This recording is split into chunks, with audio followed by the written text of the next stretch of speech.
హల్లెలూయా.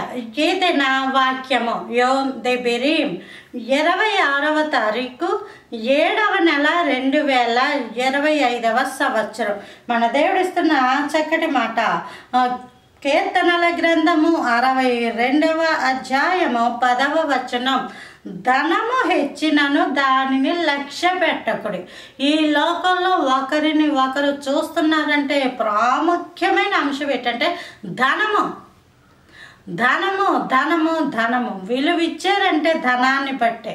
విలువ ఇస్తున్నారు అంటే వాళ్ళకున్న ఆస్తిని బట్టి, అంతస్తుని బట్టి, ఒంటి మీద వేసుకున్న మంచి ఖరీదైన వస్తువులు, బంగారము, వెండి, వజ్రాలు, వీటిని బట్టి, ఇవన్నీ కూడా ధనానికి సంబంధించినవి. గృహాన్ని బట్టి, జీతాన్ని బట్టి, ఉద్యోగాన్ని బట్టి, హోదాని బట్టి, పరపతిని బట్టి, చదువుని బట్టి, ధనాన్ని బట్టి ఇవన్నీ. చదువు ఎలా వస్తుందమ్మా? ధనం ఉంటేనే కదా వస్తుంది. ఆస్తి ఎలా వస్తుంది? ధనం ఉంటేనే కదా వస్తుంది. ఉద్యోగం ఎలా వస్తుంది? మంచి జీతమే కదా అది.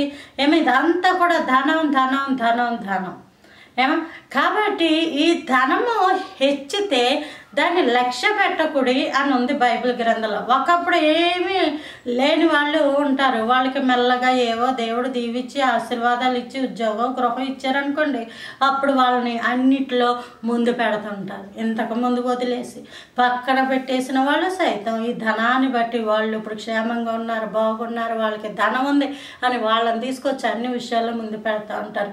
అలాంటి వాటికి కూడా దేవుణ్ణి నమ్ముకున్న బిడ్డలు సాధ్యమైనంత వరకు దూరంగా ఉండండి. ఎందుకంటే ధనాన్ని బట్టి విలువ కాదు, దేవుని బట్టి మాత్రమే మనకు విలువ. ఎందుకంటే ధనం అన్నది సంచారము చేసే వస్తువు. అది ఒక చోట ఉంటుంది, మరొక చోట కూడా ఉంటుంది. ఇది చేతులు మారిపోయే వస్తువు. చేతులు మారిపోయే వస్తువులు బట్టి విలువ ఉందనుకోండి, ఖచ్చితంగా ఆ స్థితి నిన్ను విడిచి వెళ్ళిపోయినప్పుడు ఈ విలువ ఉండదు. ఈ విలువ ఉండదు. దేవుడిని నమ్ముకున్న విషయాల్లో కూడా మనం ఇలాంటి విషయాలు జాగ్రత్తగా ఉండాలి. ధనాన్ని బట్టి కాదు, మనిషిని మనిషిగా గుర్తించాలి. మనిషిని మనిషిగా గుర్తించి ప్రేమించగలగాలి. అందుకే ధనము హెచ్చిస్తేట దాన్ని లక్ష్య పెట్టకూడదు. కొంతమంది ఒకప్పుడు బాగానే ఉంటారు, దేవుడు కొంచెం కొంచెం కొంచెం దీవించాక వారి మాటలు ఎంతో ప్రగల్భంగా ఉంటాయి, జీవపు డంబంతో ఉంటాయి, అహంకారంగా ఉంటాయి. అలాంటి వాళ్ళని కూడా దేవుని యొక్క కృపలో ప్రక్కన పెట్టండి. అలాంటి వాళ్ళతో మాట్లాడకండి, అప్పుడు మీకు అవమానం రాదు. అలాంటి వాళ్ళు మాట్లాడినప్పుడు అవమానకరంగా మాట్లాడతారు, అవి క్షేమం కాదు. Praise the Lord. ఆమేన్.